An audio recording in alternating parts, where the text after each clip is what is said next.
शाळेत बसायच्या आधी तुम्ही मंत्रालयात कसे बसतात?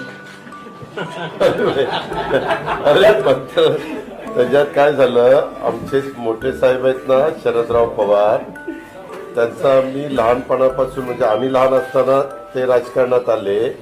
त्यांचा दिनक्रम आम्ही बघायचो की ते सकाळी उठतात कितीला, कामाला सुरुवात करतात कितीला, कशा पद्धतीनं काम करतात, रात्री झोपतात कितीला. तर त्यावेळेस आम्हाला जाणवलं की लोकांचे प्रश्न सोडवण्याच्या करता साहेब अतिशय सकाळी लवकर तयार व्हायचे 7 वाजताच आणि लोकांना भेटायचे. मग ती सवय आम्ही लोकांनी लावून घेतली आणि तशा पद्धतीनं, कारण त्या मंत्रालयामध्ये पूर्ण महाराष्ट्रातले लोक काही कामाच्या निमित्तानं येत असतात, त्यांच्या काही अपेक्षा असतात.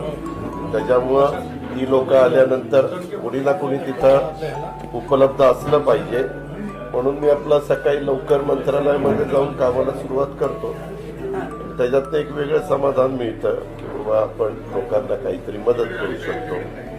त्याच्यामुळे ती सवय लागली साहेबांच्यामुळे, शरदराव पवारांच्यामुळे. राजकारण सोडून सांगितलं, क्रिकेट खेळायला आवडतं, मला पत्ते खेळायला आवडतात, परंतु पत्ते खेळायला वेळ मिळत नाही.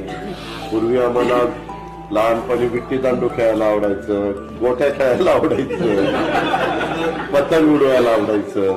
परंतु ते आता तुम्ही मुलं पण अलीकडचे ते खेळू शकत नाही, कारण लाईफ फास्ट झालेलं आहे. हे पण क्रिकेटचे एकदम म्हणजे पार बेंगलोरला चेन्नईला मॅचेस असल्या तर तिथं जाऊन बघतात, इतके गर्दी आहे. खासदार सुनील तटकरे.